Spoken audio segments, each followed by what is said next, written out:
ಎಲ್ಲರಿಗೂ ನಮಸ್ಕಾರ. Welcome back to Vismaya diaries YouTube channel. ಇವತ್ತು ನಾನು ಚಂದು ಮೈಸೂರಿಗೆ ಬಂದಿದ್ವಿ ಆಷಾಢ ಶುಕ್ರವಾರ. ಸೊ ತಾಯಿ ಚಾಮುಂಡಮ್ಮನ ದರ್ಶನ ಮಾಡೋದಕ್ಕೆ ತುಂಬ ಎಕ್ಸೈಟ್ಮೆಂಟಲ್ಲಿ ನಾನು ಹೊರಟ್ವಿ. ನಾನು ಲಾಸ್ಟ್ 2 ಟೈಮ್ ದರ್ಶನ ಮಾಡ್ಕೊಂಡು ಬಂದಿದ್ದೆ. ಇದು 3ನೇ ಆಷಾಢ ಶುಕ್ರವಾರ ಆಗಿತ್ತು. ಹಾಗೆ ಇವತ್ತು ಜುಲೈ 11th. ನನ್ನ ಒಂದು ಜೀವನದಲ್ಲಿ July 11th very special day ಅಂತಲೇ ಕರಿಬೋದು. ನಾನು ಅದನ್ನು ರೀಬೋರ್ನ್ ಡೇ ಅಂತಲೇ ಕನ್ಸಿಡರ್ ಮಾಡ್ತೀನಿ. ಪ್ರತಿ ವರ್ಷ ನಾನು ಜುಲೈ 11th ಚಾಮುಂಡಿ ಬೆಟ್ಟಕ್ಕೆ ಬರ್ತೀನಿ, ತಾಯಿನ ನೋಡ್ತೀನಿ, ಬ್ಲೆಸ್ಸಿಂಗ್ಸ್ ತೊಗೊಳ್ತೀನಿ, ಸ್ವೀಟ್ಸ್ನ ನಾನು ಡಿಸ್ಟ್ರಿಬ್ಯೂಟ್ ಮಾಡಿ ಬರ್ತಿದ್ದೆ. ಬಟ್ ಈ ವರ್ಷ ಇನ್ನೂ ಸ್ಪೆಷಲ್, ಯಾಕೆ ಅಂದರೆ ಆಷಾಢ ಶುಕ್ರವಾರನೇ ನನಗೆ ಸಿಕ್ಕಿದೆ. ಅದು ಬೇರೆ, ಇದು 3ನೇ ಆಷಾಢ ಶುಕ್ರವಾರ ಆಗಿತ್ತು. ತುಂಬ ಎಕ್ಸೈಟ್ಮೆಂಟಲ್ಲಿ ನಾನು ಚಾಮುಂಡಮ್ಮನ ನೋಡೋದಕ್ಕೆ ನಾನು ಚಂದು ಮೇಲೆ ಬಂದ್ವಿ. ಬಂದ ತಕ್ಷಣ ಸ್ವಲ್ಪ ಕ್ರೌಡ್ ಇತ್ತು ಆ್ಯಕ್ಚುಲಿ, ಮಾರ್ನಿಂಗ್ 3 AM 4 AM ಟೈಮಲ್ಲಿ. ಬಟ್ ಒಳ್ಳೆ ದರ್ಶನ ಅಂತೂ ಆಯಿತು. ಗರ್ಭಗುಡಿ ಒಳಗೆ ಬಂದ್ವಿ, ದರ್ಶನ ಮಾಡ್ಕೊಂಡ್ವಿ. ಹಾಗೆ ಉತ್ಸವ ಮೂರ್ತಿಗೆ ಯಾವ ರೀತಿ ಅಲಂಕಾರ ಮಾಡಿರ್ತಾರೆ ಅಂತ ನೋಡೋದಕ್ಕೆ ಬಂದ್ವಿ. ಆದರೂ ಚಾಮುಂಡಮ್ಮನ ದರ್ಶನ ಮಾಡಿಕೊಂಡು ಆಷಾಢ ಶುಕ್ರವಾರದಲ್ಲಿ ಬ್ಲೆಸ್ಸಿಂಗ್ಸ್ ತೊಗೊಂಡು ಒಂಥರ ತಾಯಿ ಮಡ್ಲಲ್ಲಿ ಸಿಗೋ ನೆಮ್ಮದಿ ಇನ್ನೆಲ್ಲೂ ಸಿಗಲ್ಲ ಅಂತಲೇ ಹೇಳ್ಬೋದು. ಪ್ರತಿ ಶುಕ್ರವಾರ ಬರ್ತೀನಿ, ಆದ್ರೂ ಒಂಥರ ಏನೋ ಒಂದು ಚಿಕ್ಕ ಮಗು ತಾಯಿನ ನೋಡೋಕ್ಕೆ ಹೆಂಗೆ ಓಡಿ ಹೋಗುತ್ತೆ ಆ ರೀತಿ ಹೊಡ್ಕೊಂಡು ಬರ್ತೀನಿ. ಸಮ್ಟೈಮ್ ನನಗೆ ಅನಿಸುತ್ತೆ ಐ ಆಮ್ ಸೋ ಬ್ಲೆಸ್ಡ್ ಅನಿಸುತ್ತೆ, ಗಾಡ್ಸ್ ಫೇವ್ರೆಟ್ ಕಿಡ್ ಅಂತ ಅನಿಸುತ್ತೆ. ಒಳ್ಳೆ ದರ್ಶನ ಅಂತೂ ಆಯಿತು. ಚಾಮುಂಡಮ್ಮ ಅಂತೂ ನನ್ನ ಮುದ್ದು ಬಂಗಾರಿ ವೈಟ್ ಕಲರ್ ಸೀರೆ ಹಾಕ್ಕೊಂಡು ಚೆಂದ ಕಾಣ್ತಾ ಇದ್ಲು. ಹಾಗೆ ಆಚೆ ಬಂದು ಸ್ವೀಟ್ಸ್ನ ಡಿಸ್ಟ್ರಿಬ್ಯೂಟ್ ಮಾಡ್ತಾ ಇದ್ದೆ.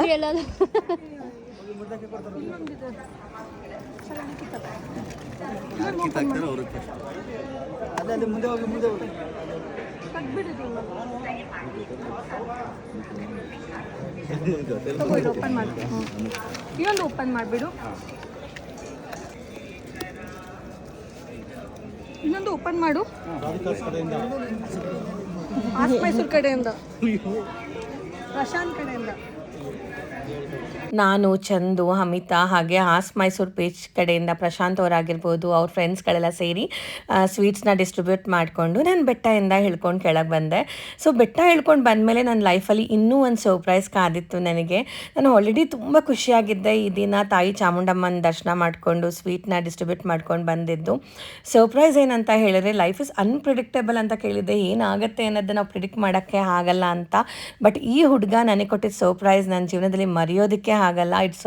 ಇದೊಂದು ಮೆಮೊರೇಬಲ್ ಡೇ ಅಂತಲೇ ಕರಿಬೋದು. ಯಾವ ಜನ್ಮದಲ್ಲಿ ನನ್ನ ಮಗ ಆಗಿದ್ನೋ ಅಥವಾ ನನ್ನ ಹುಟ್ಟಿದ ತಮ್ಮ ಆಗಿದ್ನೋ ನನಗೆ ಗೊತ್ತಿಲ್ಲ, ಅಷ್ಟು ಪ್ರೀತಿಯಿಂದ ಈ ಹುಡುಗ ನನಗೆ ಮಡ್ಲು ತುಂಬ್ತಾರಲ್ಲ ಆ ರೀತಿ ಒಂದು ರೇಷ್ಮೆ ಸೀರೆಯ ಗ್ರೀನ್ ಕಲರ್, ರೆಡ್ ಕಲರ್ ಬಳೆ ಆಗಿರ್ಬೋದು, ನನಗಿಷ್ಟ ಅಂತ ಹೇಳಿ ನವಿಲ್ಗರಿ ಆಗಿರ್ಬೋದು, ಪ್ರೀತಿಯಿಂದ ಅಕ್ಕ ಅಂತ ಬರೆದು ಅದೊಂದು ಕ್ಯೂಟಾಗಿ ಒಂದು ಲೆಟರ್ ಆಗಿರ್ಬೋದು, ಇಷ್ಟೊಂದು ಥಾಟ್ಫುಲ್ಲಾಗಿ ಹುಡುಗ ನನಗೋಸ್ಕರ ಇಷ್ಟು ಎಫೋರ್ಟ್ ಹಾಕಿ ತೊಗೊಬಂದು ನನಗೆ ಅದನ್ನು ಕೊಟ್ಟ.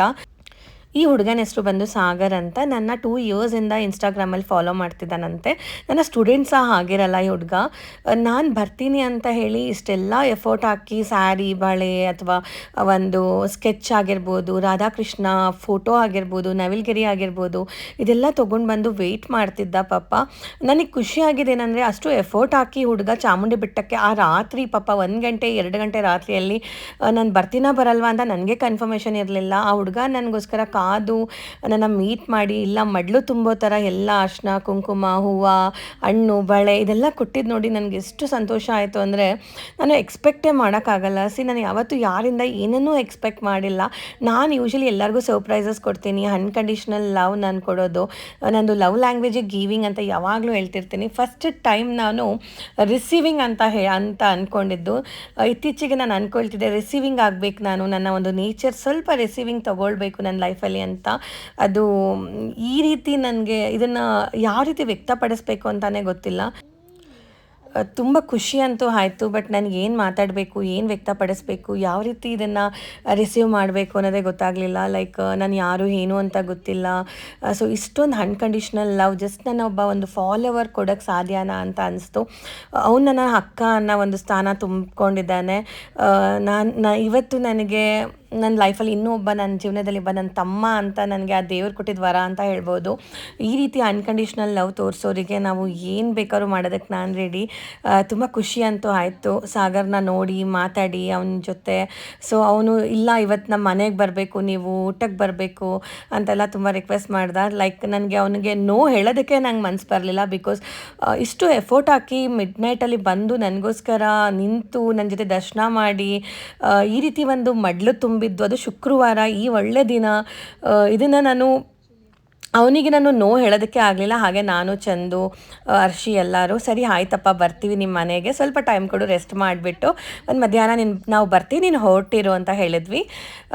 ನಾನಂತೂ ಕಂಪ್ಲೀಟಾಗಿ ಬ್ಲ್ಯಾಂಕ್ ಆಗಿದ್ದೆ. ನನಗಂತೂ ಏನೂ ಅರ್ಥ ಆಗ್ತಿರಲಿಲ್ಲ. ಬಟ್ ಒಳಗಂತೂ ತುಂಬ ಖುಷಿಯಾಗಿದ್ದೆ, ಖುಷಿ ಪಟ್ಟೆ ಆ್ಯಕ್ಚುಲಿ. ನನಗೆ ಯಾರಿಗೆ ತಾನೇ ಖುಷಿ ಆಗಲ್ಲ ಇಷ್ಟು ಪ್ರೀತಿ ತೋರಿಸಿದಾಗ ಅಲ್ವಾ. ಅದಾದಮೇಲೆ ನಾನು ಹರ್ಷಿ ಮತ್ತು ಚಂದು ಎಲ್ಲ ಕೆ ಆರ್ ಎಸ್ ಕಡೆಗೆ ಬಂದ್ವಿ ಅವ್ರ ಮನೆಗೆ. ಮನೆಯೂ ಅಷ್ಟೇ ಕೆ ಆರ್ ಎಸ್ಸಿಂದ ಜಸ್ಟ್ 1 or 2 ಕಿಲೋಮೀಟರ್ಸ್ ಅನಿಸುತ್ತೆ.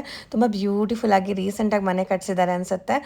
ನಮಗಂತೂ ವೆಕೇಷನಿಗೆ ಬಂದಂಗೆ ಫೀಲ್ ಆಯಿತು. ಆ ಹುಡುಗ ತುಂಬ ನಗ್ನಗ್ತಾ ನಮ್ಮನ್ನ ವೆಲ್ಕಮ್ ಮಾಡ್ದ. ಅವ್ನ ಮುಖದಲ್ಲಿ ನೀವೇ ನೋಡ್ಬೋದು ಅಷ್ಟು ಸಂತೋಷ ಕಾಣಿಸ್ತಿತ್ತು ನಾವು ಬಂದಿದ್ದು. ಆಮೇಲೆ ಲೈಕ್ ನಮಗೇನು ಇಷ್ಟ ಅಂತ ಹೇಳಿ ನನಗೆ ಎಕ್ಸ್ಪೆಷಲಿ ನನಗೆ ಮೊಳಕೆ ಹುಳಿ ಸಾರು ಅಂದರೆ ತುಂಬ ಇಷ್ಟ. ನನಗೆ ಮೊಳಕೆ ಹುಳಿ ಸಾರು, ಅನ್ನ, ಪಲ್ಯ, ಹಾಗೆ ನನಗೆ ಇಷ್ಟ ಅಂತ ಕಾಯಿ ಒಬ್ಬಟ್ಟು ಎಲ್ಲ ಪಾಪ ಅವ್ರ ಮಮ್ಮಿಗೆ ಟಾರ್ಚರ್ ಕೊಟ್ಟು ಮಾಡಿಸಿದ್ದಾನೆ ಅನಿಸುತ್ತೆ. ಪಾಪ ಅವ್ರ ಮಮ್ಮಿನೂ ತುಂಬ ಪ್ರೀತಿಯಿಂದ ನಮಗೆ ಅಡುಗೆ ಮಾಡಿದ್ದಾರೆ. ಅಷ್ಟು ರುಚಿಯಾಗಿ ತುಂಬ ಚೆಂದ ಇತ್ತು. ಊಟ ಎಲ್ಲ ಮಾಡಿಕೊಂಡು ಲೈಕ್ ಅವ್ರದ್ದು ಹಳೆ ಮನೆ, ಒಂದು ತೊಟ್ಟಿ ಮನೆ ಇದೆ ಅಂತ ಹೇಳಿದ್ರು. ನನಗೆ ತುಂಬ ಇಷ್ಟ, ಅಲ್ಲಿ ಹೋಗೋಣ ಅಂತೇಳಿ ಊಟಕ್ಕೆ ಹೋಗೋಣ ಅಂದ.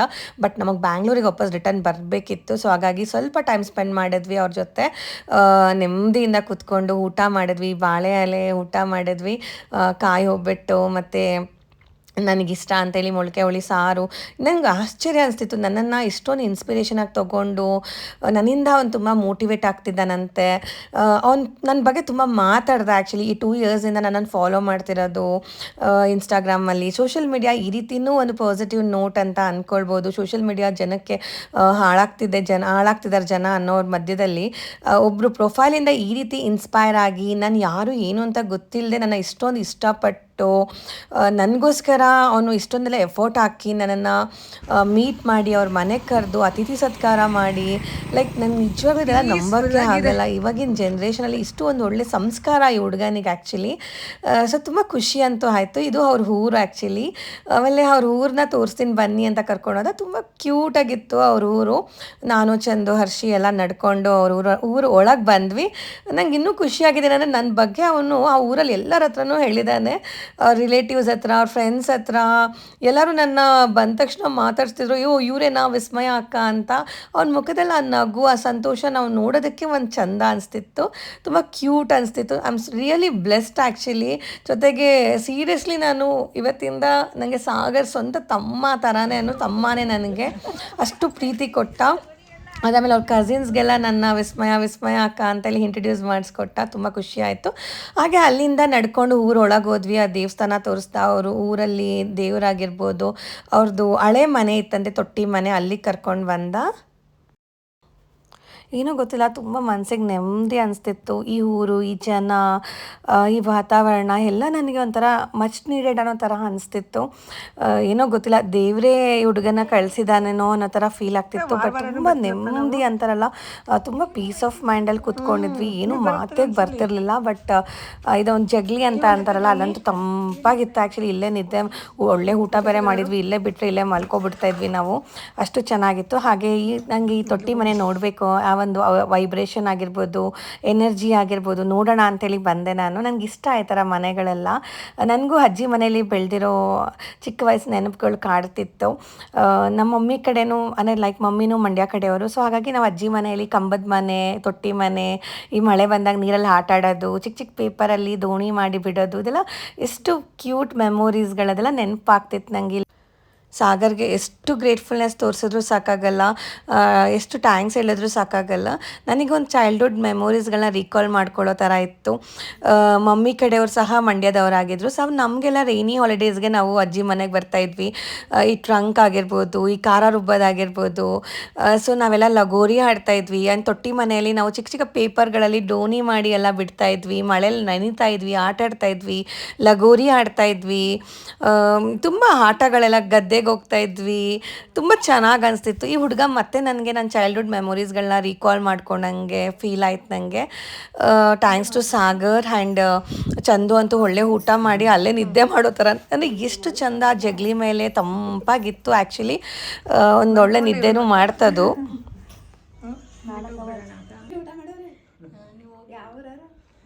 ಬೆಂಗಳೂರು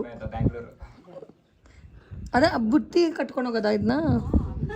ಬಟ್ ಆದರೂ ಹಳ್ಳಿ ಜೀವನನೇ ನೆಮ್ಮದಿ ಅನಿಸ್ಬಿಡುತ್ತಪ್ಪ ಒಂದು ಕಡೆ. ಬಟ್ ಹಂಗೆ ಈ ಜಾಗನ ಬಿಟ್ಟೋಗೋದಕ್ಕೆ ಇಷ್ಟ ಆಗ್ತಿರಲಿಲ್ಲ, ಅಷ್ಟು ಚೆನ್ನಾಗಿ ಅನಿಸ್ತು. ಬಟ್ ಸಾಗರ್ಗೂ ನಾವು ತುಂಬ ವರ್ಷಗಳಿಂದ ಪರಿಚಯ ಅನ್ನೋ ಥರ ಅವ್ನು ನಮಗೆ ಪ್ರೀತಿ ಕೊಟ್ಟ. ಚಂದು ಮತ್ತು ಹರ್ಷಿ ಸಹ ತುಂಬ ಕ್ಲೋಸ್ ಆಗಿದ್ದರು. ಅವನು ಚಂದುನ ಅಕ್ಕ ಅಕ್ಕ ಅಂದ್ಕೊಂಡು ತುಂಬ ಕ್ಲೋಸ್ ಆಗಿಬಿಟ್ಟ. ಸೊ ಅಲ್ಲಿಂದ ನಾವೆಲ್ಲ ನೋಡಿಕೊಂಡು ಅವ್ರ ಮನೆ ಕಡೆ ಬಂದ್ವಿ. ತುಂಬ ಖುಷಿ ಆಯಿತು. ನಾನು ಹರ್ಷಿ ಚಂದು ಎಲ್ಲ ಲೈಕ್ ಅವರು ನಮ್ಗೆ ಅದನ್ನೇ ಹೇಳ್ತಿದ್ರು, ತುಂಬ ಮೆಮೊರೇಬಲ್ ಡೇ ಅಕ್ಕ ಇದು ಅಂತ. ಹಾಗೆ ಅಲ್ಲಿಂದ ಮನೆಗೆ ಬಂದ್ವಿ.